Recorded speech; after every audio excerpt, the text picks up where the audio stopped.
가을은 추수의 계절입니다. 다윗의 생에 가을이 찾아왔습니다. 가을은 풍성한 열매를 맺는 계절이고 또 봄에 심고 여름에 갖고 왔던 열매를 추수하는 계절입니다. 목자였던 다윗이 영광스러운 왕관을 쓰게 됩니다.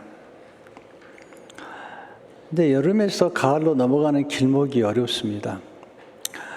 환절기 조심하라 그런 얘기를 하지 않습니까? 또 인생에서 어떤 변화하는 절기가 있습니다. 그 절기를 잘 넘겨야지 그 다음 절기로 갈 수 있는데 다윗이 가을을 맞이하기 전에 아주 힘든 여름의 끝자락을 경험하게 됩니다. 어떻게 다윗은 인생의 가을로 들어가는지, 그리고 가을에 경험하는 그의 축복은 무엇인지 말씀을 나누고 싶습니다. 사실 하나님이 여름의 끝자락에서 가을을 준비시키십니다.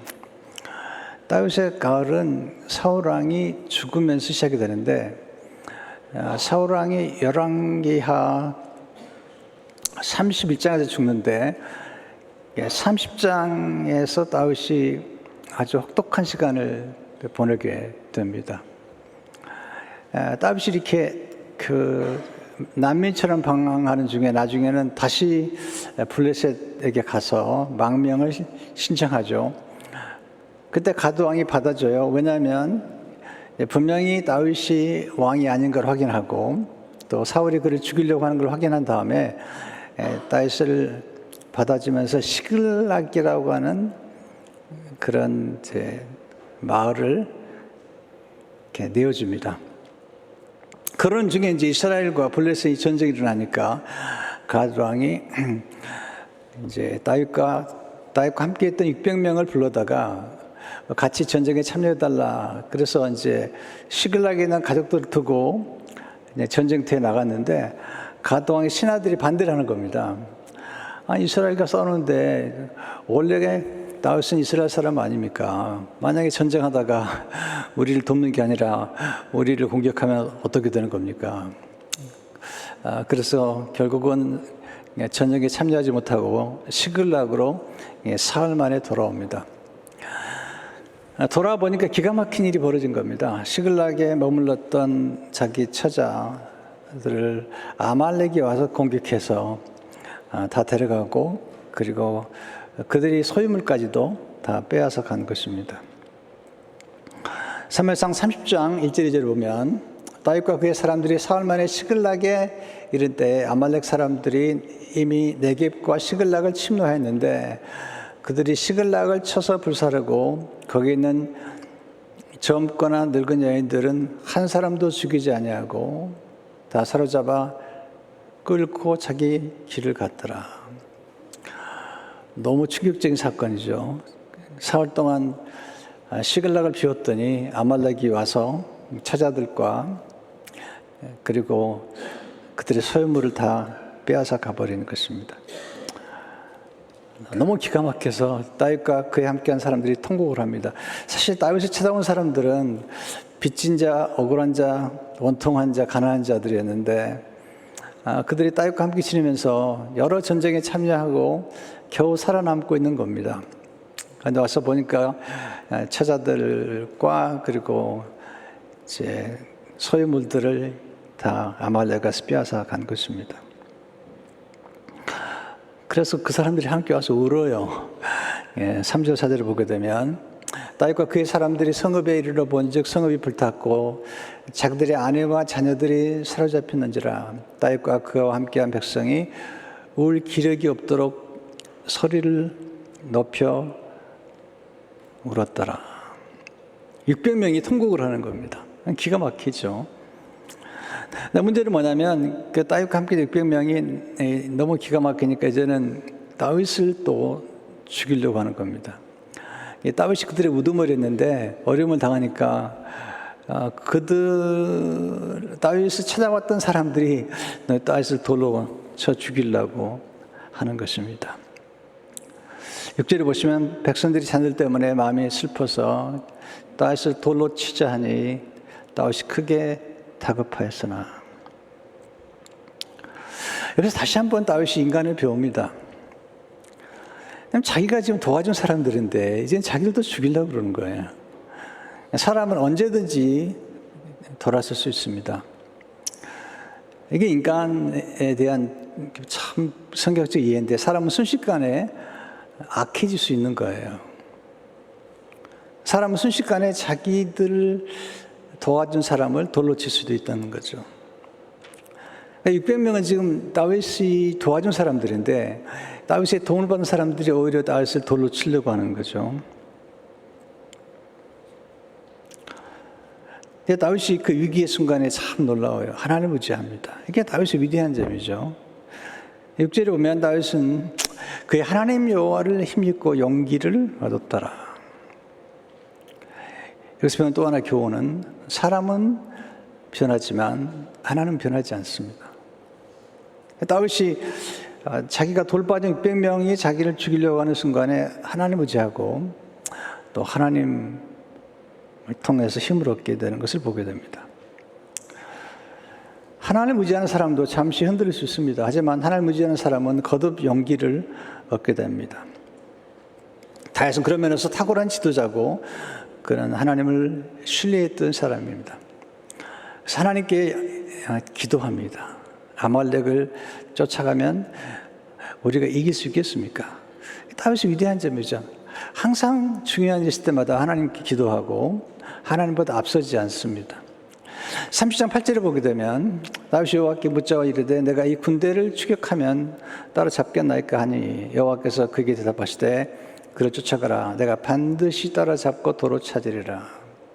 그래서 이제 600명을 데리고 이제 아말렉을 추격하는데 600명이 가는 중에 200명이 너무 지쳐서, 그러니까 전쟁터에 갔다 돌아온 다음에 다시 아말렉을 공격하려니까 힘이 빠져가지고 200명은 이제 부올 시내에 머물게 됩니다. 그래서 400명이 가가지고 이제 전쟁을 해서 아말렉의 처자들과 그리고 빼앗겼던 처자들과 전리품들을 가지고 돌아오는 것입니다.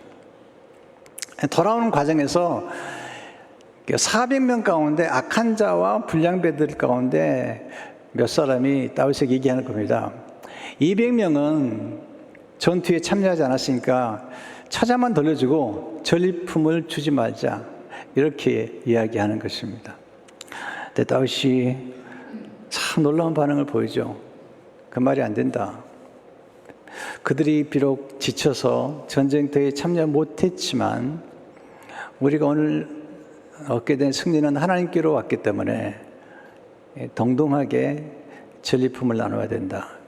그러면서 아주 다윗 왕국, 장차 그가 세울 다윗 왕국의 규례를 정하게 됩니다. 너무 아름다운 장면인데요. 그리고 다윗이 얼마나 훌륭한 인격자인지 또 얼마나 그 덕스러운 사람인지를 보여주죠. 30장 23절에서 25절을 보게 되면 다윗이 이르되 나 형제들아 여호와께서 우리를 보호하시고 우리 치러온 그 군대를 우리 손에 넘기셨은즉 그가 우리에게 주신 것을 너희가 애같이 못하리라. 이 일에 누가 너희에게 묻겠느냐.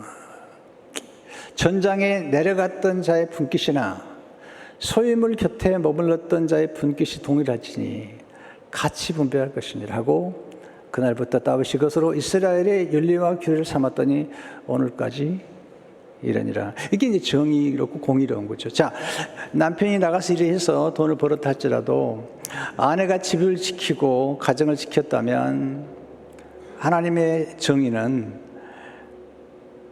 똑같이 나눠야 된다. 남편과 아내의 몫이 같다는 거예요. 이게 하나님의 원리죠. 집이 있기 때문에 아무것도 하지 않았다고요? 그렇지 않습니다. 반드시 아내의 몫이 50대 50으로 가야 되죠. 이게 하나님의 정의죠. 이게 이제 다윗 왕국의 하나의 원리가 되는 것입니다. 더 놀라운 게 있습니다. 그가 이렇게 전리품을 많이 얻은 다음에 유다 장로들, 지금 이제 북이스라엘은 이제 사울 왕이 죽은 다음에도 사울 왕의 아들이 통치를 하는 거고요. 아직 남유다, 이제 북과 남이 지금 나누어져. 남유다는 이제 나중에 다윗이 왕이 되면 먼저 유다의 왕이 되는 거죠. 그래서 전리품을 유다의 곳곳에 있는 장로들에게, 다윗의 친구들에게 미리 전리품을 선물해 주는 것입니다. 다윗이 굉장히 지혜로운 사람이죠. 그러니까 그 유다 지역에 있는 사람들은 뭐 전쟁에 참여한 것도 아니지만 그들에게 전리품을 나눠줘서 그들의 마음을 미리 얻는 모습이 나오는데, 이것도 우리가 배워야 될 아주 중요한 지혜라는 생각이 들어요. 사무엘상 30장 20절 30절이면 다윗이 시글락에게 이르러 전리품을 그의 친구 유다 장로들에게 보내요. 이르되 보라, 여호와의 원수에게서 탈취한 것을 너에게 선사하노라 하고, 베델에 있는 자와 남방 라못에 있는 자와 쭉 여러 지역인데요. 중간에 제가 좀 생각했고요. 헤브론에 있는 자에게와 다윗과 그의 사람들이 왕래하던 모든 곳에 보내었더라. 그러니까 베델에 시작해서 헤브론에 있는 여러 지역에 그 당시에 그 지도자들에게, 다윗의 친구들과 또는 어른들에게 선물을 보내는 것입니다. 중요한 걸 배우셔야 됩니다. 선물을 잘하는 것이 지혜입니다. 선물은 좋은 씨앗을 심는 것입니다. 선물은 사람들의 마음을 열게 합니다. 제가 그런 분을 가끔 만나죠. 어떤 분은, 목사님 저는 선물을 받아본 적이 없는데 왜 내가 선물해야 됩니까? 이렇게 얘기하는 분이 계신데요. 그건 정말 지혜롭지 않습니다. 먼저 심어야만 거두게 되었습니다. 선물을 하지 않고 선물을 받겠다고요? 하나님이 변하지 않는 법칙 하나가 있는데, 그건 농작의 법칙입니다. 심는 것보다는 많이 거두고, 심는 종류대로 거둘 뿐만 아니라 언제나 심은 것보다 많이 거두면, 나쁜 걸 심으면 나쁜 것을 많이 거두게 되고요, 좋은 걸 심으면 좋은 걸 거두게, 선물을 심으면 선물을 거두게 되어 있습니다. 선물을 관가하지 마세요. 자녀들에게 선물하는 법을 가르치십시오. 또 부모를 공경하는, 할머니 할아버지를 공경하는 것도 가르치십시오. 남을 뒤집하는 것도 꼭 가르치십시오. 중요한 원리입니다. 부모가 모범 보이지 않으면 자녀는 모릅니다. 이렇게 얘기하는 것은 절대 지혜로운 게 아닙니다. 왜 내가 선물을 해야 되지? 그건 지혜롭지 않습니다. 선물이 얼마나 중요한지요. 또 성경에 보게 되면 하나님이 우리에게 주신 모든 소중한 것들은 선물이죠. 구원의 선물, 영생의 선물, 또 성령님도 선물로 주시잖아요. 하나님은 선물을 주신 분이죠. 킹덤 컬처. 저는 하나님 나라의 문화를 강조하는데, 하나님의 문화 중에 하나는 선물을 주는 거예요. 선물을 주고 나누는 거죠. 물론 거기에 어떤 사적인 의도가 들어가면 뇌물이 되겠죠. 그렇지 말고 선물을 나누는 것이 중요한데, 선물을 나눌 때 지혜로운 것은 내게 없는 것을 빚을 내 사라는 얘기가 아닙니다. 다윗은 전리품을 한 거죠. 가진 걸 한 거죠. 뭐 작은 책 한 권 하나, 또는 뭐 떡 하나, 빵 하나, 이것도 다 선물이 되는 것입니다. 근데 생각보다 사람들은 감사를 표현하지 않습니다. 10명 가운데, 나병 환자를 예수님이 고친 10명 가운데 1명만 감사를 했고요. 또 사람들을 긴 인생 여정에서 보면은 선물을 주고받는 사람들은 극히 적습니다. 그래서 놀라운 사실은 누군가가 감사를 표현할 때 우리는 그 사람을 기억하게 되고, 또 누군가로부터 정말 영혼이 담긴, 꼭 뭐 비싼 게 아닙니다. 영혼이 담기고 사랑이 담긴 선물을 받으면 기억하게 됩니다. 그리고 언젠가는 보답하게 되어 있습니다. 특별히 한국 사람들은요, 신세를 지면 반드시 갚는 그런 민족이에요. 그래서 뭔가 신세를 지거나 돈을 받으면 머릿속에 늘 기억을 하게 되어 있습니다.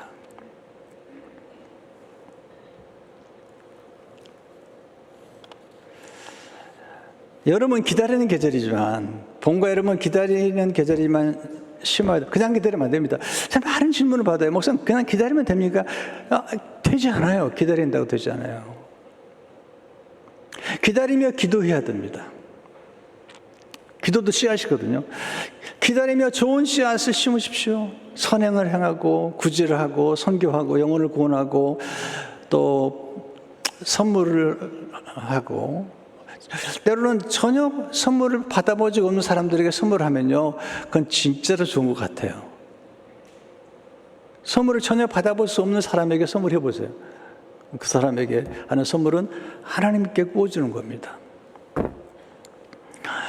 기다리면서 사람들과 좋은 관계를 맺도록 하십시오. 다윗은 좋은 관계를 맺잖아요.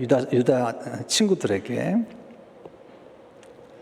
지도자는 사람을 얻을 줄 아는 거죠. 사람의 마음을 여는 것, 이게 매력이잖아요. 사람의 마음을 여는 것은 사람을 잘 되게 하는 거예요. 상대방에 선물을 주든, 상대방을 성공시키든, 상대방에 좋은 기회를 마련하든, 또 중보기도를 하든, 상대방을 잘하게 하면 사람을 얻는 것입니다. 또 관용을 베풀 때 사람을 얻게 되죠. 지도자는 위기를 기회로 만들 줄 아는 사람인 것입니다. 시글락 사건은 정말 위기였죠. 그런데 다윗이 그 위기를 기회로 만들었고, 또 그 위기의 순간에 놀라운 일들을 하게 됩니다. 이제 30장에서 31장으로 가면 이제 사울 왕이 죽습니다. 이제 사울 왕이 죽음으로써 이제 다윗이 가을을 맞이하는데, 사무엘상 31장 6절에 보게 되면 사울과 그의 세 아들과 무기를 든 자와 그의 모든 사람이 다 그날에 함께 죽었더라. 정말 끈질긴 싸움이었는데 다윗은 사울의 죽음을 기뻐하지 않습니다. 이게 이제 다윗의 덕이죠, 덕. 이렇게 사울을 따랐던 사람들이 다윗이 사울을 슬퍼하는 걸 보면서 마음에 감동을 받습니다.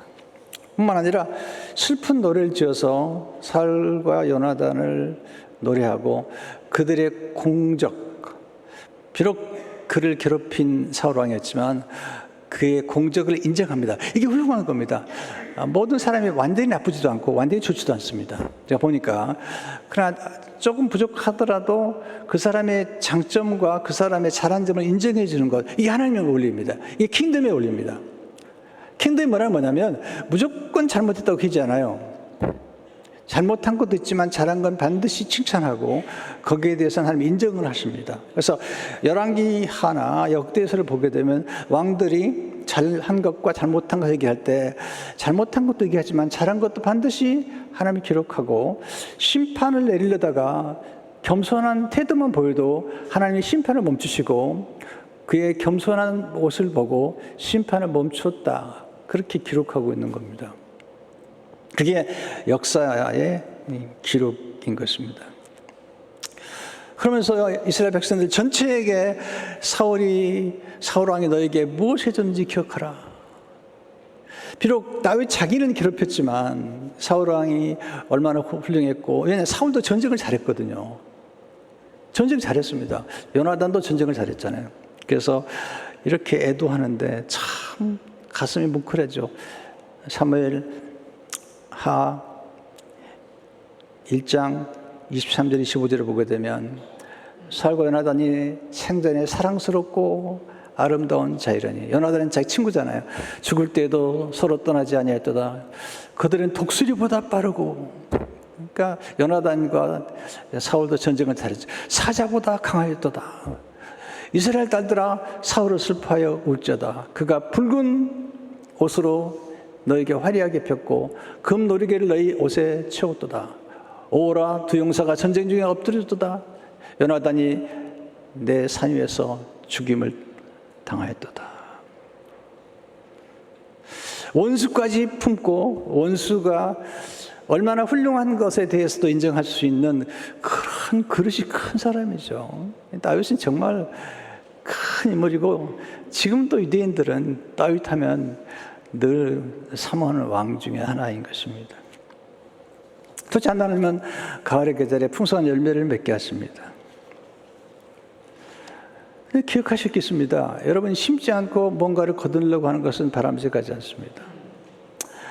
자연의 사계절과 다르게 인생의 사계절은 좀 독특해요. 그래서 나이가 들어도 지금도 봄이 될 수도 있어요. 지금이라도 심으면 돼요. 지금이라도 배운 걸 실천하면 돼요. 이게 이제 인생의 사계절과 자연의 사계절이 다른 점이죠. 왜냐하면 늦게 출발할 수도 있습니다. 늦게 출발하고 늦게 하나님 잘 믿고 선행을 베풀어서 생의 마지막과 그의 후손들이 잘 되는 것도 보게 됩니다. 저는 늘 씨앗 심는 마음으로 삽니다. 그리고 모든 사람이 모두 다 잘못했다고 생각하지 않습니다. 인간은 다 양면이 있기 때문에 저는 어떤 사람이 부족하다 할지라도 그 사람이 훌륭한 점이 있다면 반드시 칭찬하려고 노력하고 그리고 칭찬해야 된다고 생각하는 사람이에요. 우린 다 싸잡아버리잖아요. 내 마음에 안 들면 무조건 나쁜 놈으로. 그건 성숙한 생각이 아닙니다. 비록 내 마음에 안 들어도 그 훌륭한 점이 있다면 그에게 배워야 되고 또 칭찬할 수 있는 덕을 쌓아야 됩니다. 그런 사람을 우리는 어른이라고 말하죠. 어른. 또는 성숙하다고 말하는 것입니다. 하나님 어떻게 축복하시죠? 첫째로 다윗은 먼저 유다 왕이 되는 열매를 맺게 되죠. 왕이 되죠. 멋있잖아요. 목동에 있는데 왕이 되죠. 근데 참 다윗이 위대한 점이 뭐냐면 사울 왕이 죽었으면 바로 뭐 왕이 되는 건 당연한 건데도 하나님께 또 기도합니다. 사무엘하 2장 1절을 보게 되면 그의 다윗이 여호와께 여쭈어 아뢰되 내가 유다 한 성읍으로 올라가리까 여호와께서 이르시되 올라가라. 다윗이 아뢰되 어디로 가리까 이르시되 헤브론으로 갈지니라. 너무 멋있는 것 같아요. 사울이 죽었으면 왕이 되는 건 당연한데, 근데 아직 사울과 그 열지파를 아직 다윗은 얻지 못했죠.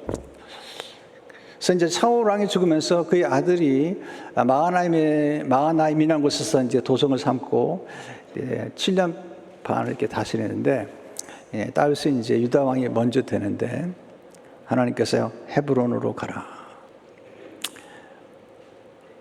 그래서 거기서 다시 기름 부어가지고 유다 왕이 됩니다. 근데 재밌는 걸 알아요. 유다 왕이 됐는데 그가 먼저 유다 왕에서 왕으로 왕의 도읍을 삼았던 곳이 헤브론입니다. 근데 헤브론이 왜 중요한지 아십니까? 헤브론을 누가 정복했죠? 갈렙이 정복했습니다. 갈렙이 유다 지파에서 나중에 저 산지를 내게 달라고 했는데 그 산지가 헤브론이었거든요. 하나님께서 다윗의 첫 번째 유다 왕의 성읍으로 헤브론을 선택했는데 그 땅을 갈렙이 정복한 겁니다. 자, 우리가 항상 이걸 기억해야 됩니다. 우리가 뭔가를 이루었다면 때로는 수십 년 전에 또는 수백 년 전에 누군가가 우리를 위해서 씨앗을 심은 겁니다. 갈렙이 씨앗을 심은 걸 이제 다윗이 거두는 거죠. 자, 우리 교회가 이렇게 좋은 땅에서 이렇게 아름다운 건축을 하고 이렇게 예배할 수 있는 것은 우리 뉴욕 식구들의 헌신이 있었죠. 또 이 땅을 사신 분이 있었고요. 그러니까 우리는 그걸 잊어서는 안 됩니다.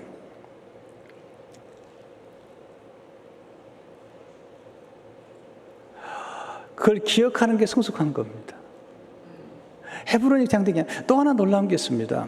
다윗이 전리품을 나눌 때 헤브론에 있는 장로들에게 보냈거든요. 다시 한번 보세요. 사무엘상 30장 30절 보게 되면 헤브론에 있는 자에게와 다윗과 그의 사람들이 왕래하던 모든 것에 보내었더라. 그러니까 전리품을 미리 보냈던 거죠. 씨앗을 심은 거예요.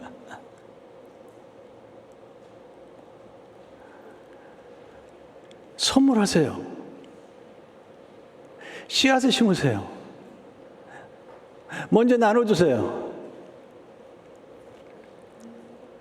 이게 지혜인 것입니다. 둘째, 다윗은 덕을 베풀어서 사울 왕의 사람들의 마음을 얻습니다. 무슨 덕이냐고요? 사울이 죽었으면 다윗이 기뻐해야 되는데 기뻐하지 않습니다.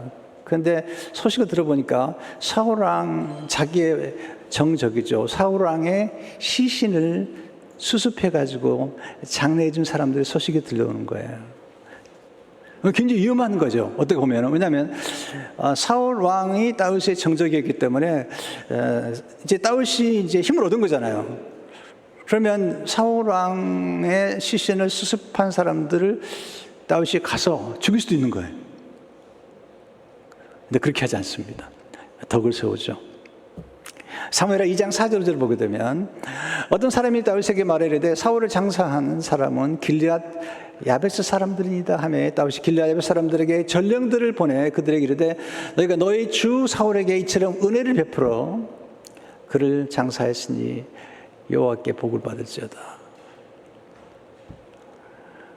감동을 받죠. 다윗이 자기네를 미워할 줄 알았는데 오히려 축복해 주는 거 보면서 점점 마음이 이제 서서히 다윗에게로 기울기 시작합니다. 그리고 이제 소위 말하면 내전, 사울의 집과 다윗의 집이 싸우는데 하나님이 함께 하시니까 다윗의 집이 점점 강성해집니다. 3장 1절에 보면 사울의 집과 다윗의 집 사이에 전쟁이 오르매 다윗이 점점 강하여 가고 사울의 집은 점점 약하여 가니라. 참 이 말씀도 깊이 감동을 받았습니다. 하나님의 영적 지도자를 서서히 키우십니다. 하나님 영적 지도자를 점점 강하게 만드십니다. 하나님 때가 차기까지 서두르지 않습니다.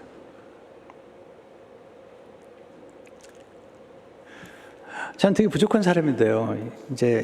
지금 나이가 좀 들었죠? 여러 후배 목사님들이 제게 와서 뭐 조언도 구하고 그러는데요. 제가 하루아침에 이렇게 말씀을 전하고 또 사람들에게 영향을 끼칠 수 있는 것이 아닙니다. 점점 강하게 만들어주시기 때문에 그런 거고요. 또 우리 교회 부목사님들이 얼마나 훌륭해요. 우리 부목사님들이 이제 나중에 담임이 되면 그분들도 점점 하나님께서 강하게 하시는 거예요. 점점.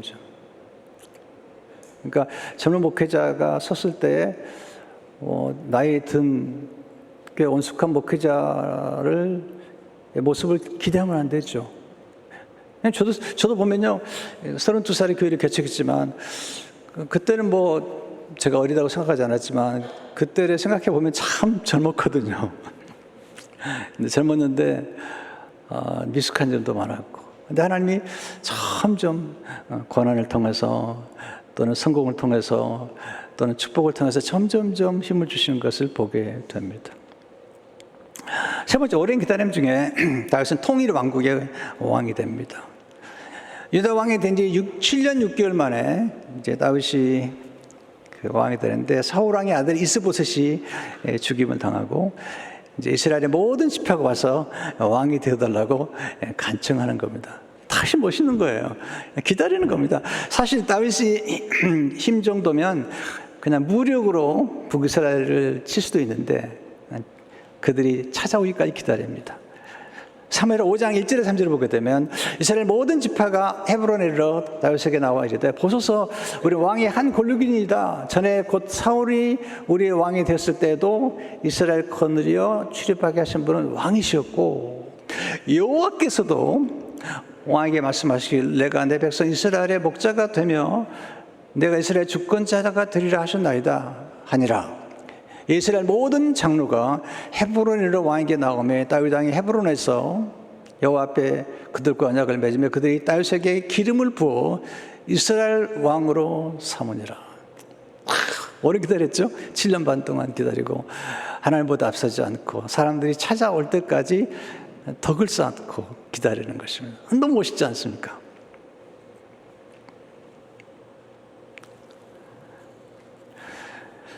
여기서 우리가 배우는 교훈이 있습니다. 하나님의 사람은 인내할 줄 알아야 됩니다. 기다림은 낭비가 아닙니다. 우리가 기다리는 동안에 하나님 우리를 위해서 무대를 만들고 계십니다. 기다리는 동안에 덕을 쌓으셔야 됩니다. 덕이라는 건 선행이에요, 선행. 기다리는 동안에 관용을 베푸십시오. 기다리는 동안에 은혜를 베푸십시오. 기다리는 동안에 사람의 마음을 얻으십시오. 여러분, 사람의 마음을 얻는 게 얼마나 어렵고 중요한지 아시잖아요. 그리고 그는 남과 북을 하나로 엮을 수 있는 새로운 왕도, 새로운 도읍을 정하는데 그게 예루살렘입니다. 정말 지혜로운 사람. 사무엘하 5장 5절을 보게 되면 헤브론에서 7년 6개월 동안 유다를 다스리고 예루살렘에서 33년 동안 온 이스라엘과 유다를 다스렸더라. 그러니까 예루살렘은 이제 북이스라엘과 남유다가 함께 만날 수 있는 장소예요. 중간 지점이죠. 또한 이스라엘 민족 전체를 하나님을 예비하는 민족으로 만들기 위해서 가장 좋은 장소가 예루살렘이고, 이제 시온성, 여부스라고도 하기도 하고 시온성이라기도 하고 모리아라고 하기도 하고 예루살렘이라고 하는 이 지역은 그냥 요새예요. 굉장히 사람들이 거기 갔으면 요새이기 때문에 그때까지도 다윗이 지금 왕이 될 무렵만 해도 시온성은 빼앗지 못했던 것인데 다윗이 이제 그 땅을 빼앗고 그리고 예루살렘을 도읍으로 정하게 됩니다. 근데 이제 예루살렘을 도읍으로 정하고 왕이 된 다음에 하나님이 함께 하시니까 점점 다윗이 또 강해집니다. 사무엘하 5장 10절을 보게 되면 만군의 하나님 여호와께서 함께 계시니 다윗이 점점 강성하여 가니라. 정말 저는 이게 너무 감동이 되죠. 점점 강성하게 계시니. 하나님이 하시는 일은요 하루아침에 숫자가 되는 게 아닙니다. 여러분, 누군가 탁월해졌다는 것은 하루아침에 탁월해지는 게 아닙니다. 오랜 세월 동안 우리는 마음이 조급하죠. 기다림 없이 순식간에 스타가 되기 원하는데 그럴 수는 없는 것입니다. 오랜 기다림과 훈련과 연단을 통해서 우리는 점점 강성하게 되는 것입니다. 이제 다윗이 이제 왕이 되고 나니까 그 왕에 대한 소식을 듣고 두루 왕이 이제 섬기기 시작합니다. 다른 나라 왕이에요, 다른 왕. 자, 11절 보시면 참 감동적이에요. 두루 왕 히람이 다윗에게 사절들과 백향목과 목수와 석수를 보내매 그들이 다윗을 위하여 집을 지으니. 생각지 않았는데 두루 왕 히람이 다윗 왕에게 사절들과 백향목, 목수와 석수를 보내서 다윗의 왕궁을 지어주는 겁니다. 네. 근데 12절이 정말 감동적이에요. 다윗이 여호와께서 자기를 세우사 이스라엘 왕으로 삼으신 것과 그의 백성 이스라엘을 위하여 그 나라를 높이신 것을 알았더라. 이게 무슨 얘기냐면요, 다윗이 그 전에도 하나님이 자기와 함께 하셨고 도운 거 알았습니다. 그런데 이제 완전히 그가 왕의 자리에 올라서고 그리고 이제 이방 나라 왕까지 와서 자기를 섬기는 걸 보고 드디어 정말 하나님이 나를 세우셨구나, 이거 깨달은 겁니다. 이 깨닫는 게 은혜인데요. 하나님이 나를 정말 축복하셨구나. 내가 많은 고난과 역경을 거쳤지만 하나님이 정말로 나를 선택해서 나를 왕으로 삼으셨다는 걸 깨닫는 순간이 언제냐면 이제 두루 히람 왕이 와서 도와줄 때입니다. 저도 한때 이런 생각을 많이 했습니다. 고난이 사람을 변화시킨다. 맞아요. 고난이 하나님을 의지하게 만든다. 맞아요. 팀 켈러 목사님께서 다크네스, 어둠에 대한 설교를 하시면서 시편 88편 얘기하면서 정말 우리 인간은 누구나 다 고난의 골짜기를 통과하게 된다. 그런데 고난의 골짜기에서 가장 놀라운 경험하는 것은 하나님의 임재다. 저도 그런 경험을 했고 또 여러분들도 그런 경험을 하게 됩니다. 그래서 고난이 우리에게 깨달음을 준다라고 생각하는데, 그러나 또 하나 아시겠습니다. 하나님은 축복을 통해서 우리를 변화시키는, 하나님 형통을 통해서도 우리를 깨닫게 하십니다. 하나님 축복을 통해서도 우리를 변화시키고 성숙하게 하시는 겁니다. 이게 놀라운 거죠. 어떤 사람은 성공함으로 더 아주 인성이 나쁜 게 나타나는다면 어떤 사람은 성공을 통해서 더 관용스럽고 더 좋은 일을 많이 하는 분이 계시잖아요. 제가 정말 어렵게 목회를 했습니다. 근데 어느 날 조금 이제 로고스 교회도 건축하고 책을 쓸 무렵인데 저의 멘토 제 스승께서 지나가듯이 한 말씀 하셨는데 그걸 잊지 못하겠어요. 지나가듯이 한 말씀 하셨어요. 강 목사, 잘 되면 다 치유가 돼. 왜냐하면 제 인생이 너무 어렵고 공부했거든요. 근데 잘 되면 다 치유가 돼. 그 말이 처음에 이해가 안 됐습니다. 아니, 그런 얘기를 하실 분이 아닌데, 인생을 깊이 알고 고난에 대해서 깊이 이해하시는 분이고 또 고난이 중요해서 아는 분인데 잘 되면 다 치유가 돼. 그런 얘기를 하셔서 많이 생각하게 됐는데요. 맞는 것 같아요. 잘 되는 게 뭔지 모르겠습니다. 근데 이상하죠. 잘 되면 아픈 과거를 새롭게 해석하게 됩니다. 잘 되면 아픈 과거의 기억이 새롭게 태어납니다.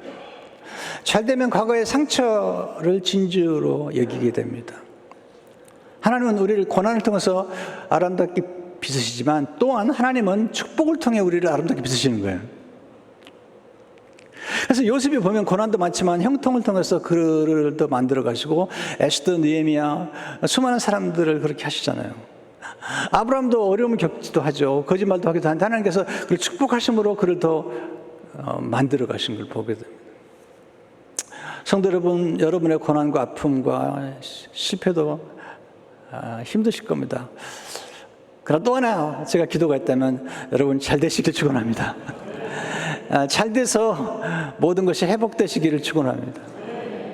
잘 되면 치유가 된다는 거예요. 잘 되면 다 용서가 되는 거예요. 과거에 아픔을 줬던 사람까지도 하나님의 손길로 느껴지는 거예요. 하나님의 나를 훈련시키는 하나님의 손길로 느껴지는 거죠. 마지막으로 하나님의 교회를 예루살렘 옮겨와 예배를 부흥시킵니다. 이게 가장 아름다운 거죠. 다윗 생애 가운데 그의 가을에 아주 절정, 에이펙스, 아주 피나클, 가장 큰 절정만 하면 그가 하나님의 교회를 모셔오는 건데요. 그냥 모시는 게 아닙니다. 정말 감동적이에요. 사무엘의 6장 1절을 보게 되면 다시 이스라엘에서 뽑은 무리 3만 명을 다시 모으고 전쟁하는 게 아니에요. 하나님의 교회를 모시기 위해서 3만 명을 다시 모으고 바알레 유다로 가서 거기서 하나님의 교회를 메우라 하니 그 교회는 그룹들 사이에 자정하신 만군의 여호와의 이름으로 불리는 것이라.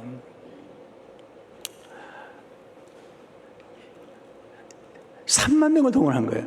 하나님께 드리는 예배를 위해서, 하나님의 교회를 위해서. 여러분, 이거 우리가 중요한 겁니다. 우리는 가끔 예배에 대해서 너무 소홀히 하거나 예배에 대한 예산이 너무 적거나 교회 보면요, 이 예배에 대한 이런 정성이 적은데 우리 다윗을 배워야 됩니다. 다윗은 값없이는 예배를 드리지 않습니다. 하나님의 교회를 모셔오는데 3만 명을 동원시킨 거예요. 근데 좀 문제가 있습니다. 왜냐하면 교회는 어깨에 메야 되는데 수레에다 모신 거예요. 수레에다가. 거기서 우사가 소가 뛰니까 교회를 만졌다 즉사해버립니다. 사무엘서 6장 3절 수절을 보게 되면 그들이 하나님의 교회를 새 수레에 신고 산에 있는 아비나답의 집에서 나오는데 아비나답의 아들 우사와 아요가 그 새 수레를 모으니라. 그들이 산에 있는 아비나답의 집에서 하나님의 길을 싣고 나올 때 아요는 교회 앞에서 가고 다윗께서 온 족속은 잣나무로 만든 여러 가지 악기와 수금과 비파와 서구와 앙금과 재금으로 여호와 앞에서 연주하였더라. 3만 명이 이렇게 연주하는 거죠. 네, 문제가 생겼습니다. 소가 뛰었어요. 6절 7절을 보세요.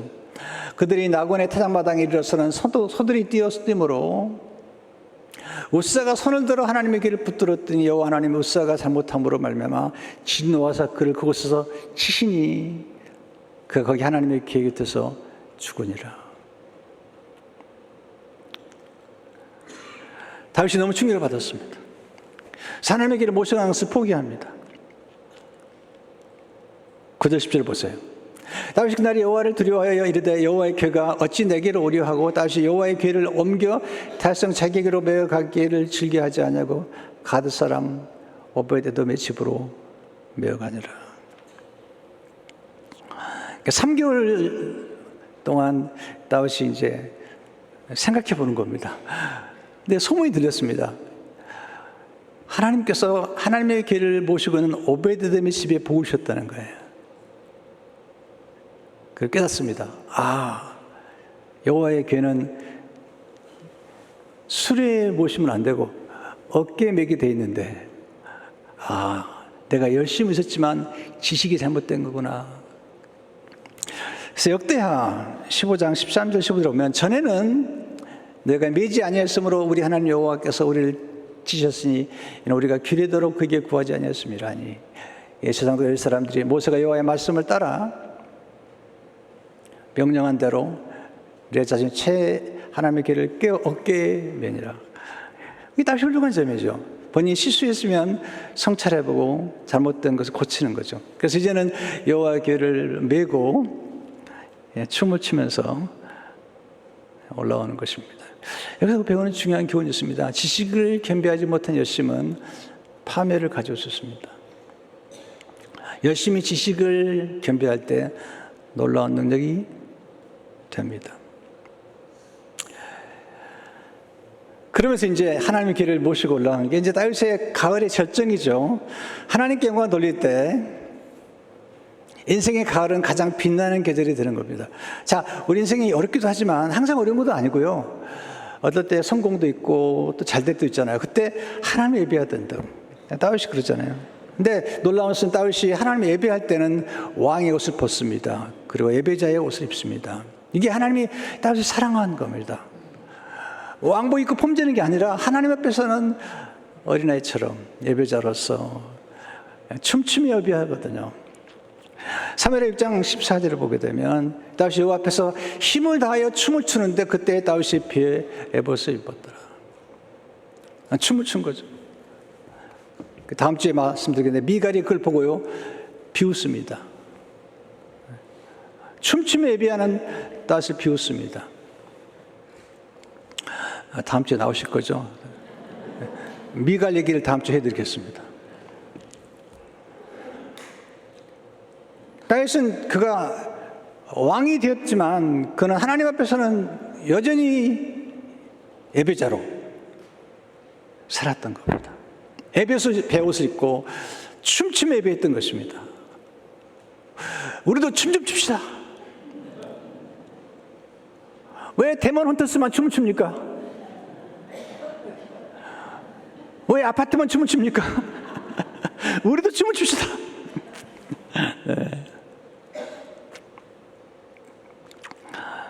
하나님이 다 선택하시고 많은 고난과逆境을 통과하셨지만 하나님이 그를 축복하셔서 그가 축복을 받음으로 더 성숙하고 훌륭한 인격자가 되는 것을 보게 되죠. 여러분, 가을은 심은 걸 거두는 것입니다. 지금이라도 심으세요. 네. 오늘 배운 것들 적용해 보세요. 네, 1부비 마치고 2층에 올라갔더니 우리 권사님들이 모였다가 저한테 계란 하나를 주시려고 선물로 네, 계란도 선물이 될 수 있잖아요. 성도 여러분, 우리가 다윗의 짧은 생애, 긴 생애를 짧게 우리가 공부하고 있지만 이제 배울 게 많은 것 같아요. 여러분, 봄에 씨앗을 심고요, 여름에 인내를 갖고 싶죠. 그러면 반드시 가을이 오게 되어 있습니다. 근데 말씀처럼 이 자연의 사계절과 다르게 인간의 사계절은 언제나 새롭게 시작할 수 있습니다. 그래서 오늘 여러분들 새로운 봄이라고 생각하고 또 새로운 가을을 위해서 좋은 씨앗을 심고 풍성한 축복을 누리시기를 축원합니다. 하나님 아버지 감사합니다.